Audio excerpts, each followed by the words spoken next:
The Acer Swift 5 has for years now been a reliable, lower cost alternative to the really expensive thin and light metal-clad laptops such as the MacBook Air and Dell XPS 13. But with an asking price of £900, this latest version is now fairly costly itself. So is it still the best bargain option? Well, starting with the positive stuff, this laptop is incredibly light, weighing in at under 1 kilogram, which is less than the latest Dell XPS 13 for instance, despite having a larger 14-inch screen. You also get an all-metal exterior that's available in either a blue or white finish. This blue version looks great with its contrasting gold key legends and the rose gold hue of the hinge. Some might prefer a more raw aluminium look, but this is still a very smart, premium looking laptop, for the most part. You see, as with Swift 5s of the past, the metal used here isn't thick slabs of aluminium that have been machined down to fit all the parts in, but rather they're far thinner sheets of metal that are pressed into shape. As a result, the whole laptop feels much less stiff and solid.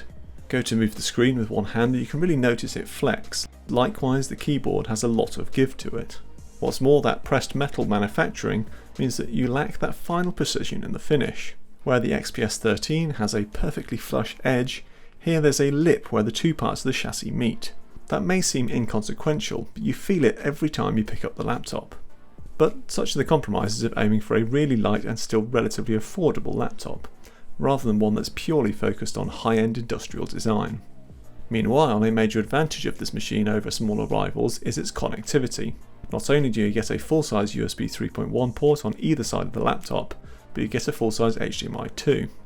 I'm mostly a convert to just carrying around a USB Type-C adapter now, but if the only connectivity you regularly need is a single USB-A port for a mouse or USB stick, it's annoying when laptops don't at least have one.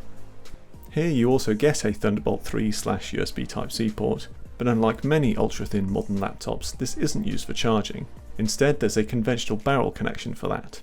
The power supply itself is a fairly conventional, relatively chunky device as well, compared to some more modern, sleek-looking ones. Back to the connectivity, on the right-hand edge of the laptop you also get the obligatory headset jack and Kensington lock slot. All told, it's a fairly typical and nicely balanced selection for this type of laptop, even if I'd personally still want an SD card slot. One of the most impressive aspects of this laptop is its screen. It has a perfectly adequate 1920 by 1080 resolution that looks sharp and provides all the desktop space you'd realistically hope for on a display this size. What's more, it produces excellent image quality. Based on IPS LCD technology, it has superb viewing angles and produces rich colours and surprisingly deep black levels for an IPS panel.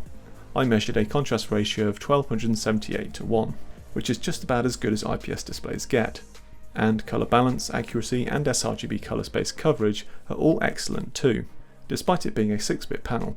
As such, you could easily use this for most image and video editing work right out of the box, at least based on this example.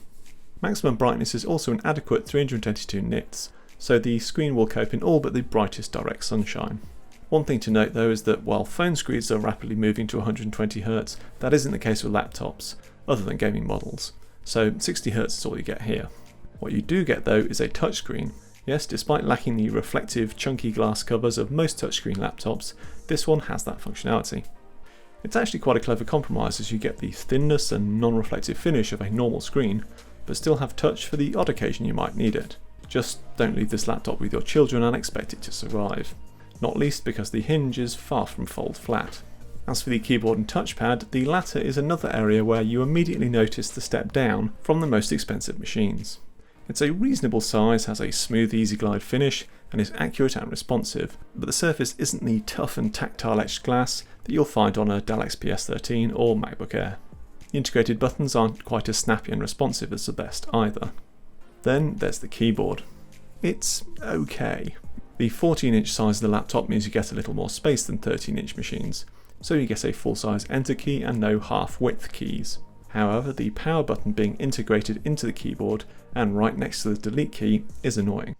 Also, the overall typing experience leaves something to be desired. The key action is reasonably defined and not too mushy, but it's very light and takes a little getting used to. It's also surprisingly loud.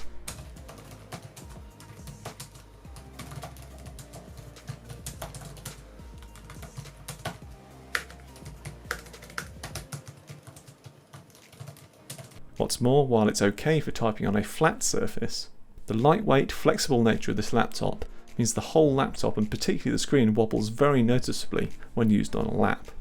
When it comes to performance, this laptop's largely in line with the competition. There are a few processor options, with this model using the most basic Intel Core i5-1035G1 processor, or there are models with Intel's more capable Iris graphics and even a version with Nvidia graphics. As for this low-spec version, the quad-core processor is entirely adequate for general desktop use with plenty of multitasking capability. However, in my testing, the CPU never peaked higher than 3.2 GHz, and it drops quite quickly to 1.7 GHz with sustained workloads. In comparison, the 2019 Dell XPS 13 can hit over 4 GHz at the start of some tests and maintains over 3 GHz throughout. The upside to this low CPU frequency is low temperatures and noise. This laptop only ever gets slightly warm to the touch and its fan is barely audible.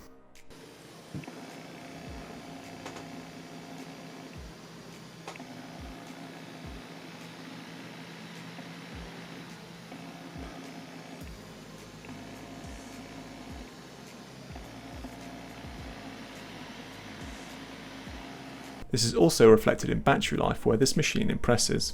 I measured 7 hours and 19 minutes in PCMark's quite demanding modern office battery test, which compares to just 5 hours 31 minutes for the Dell XPS 13.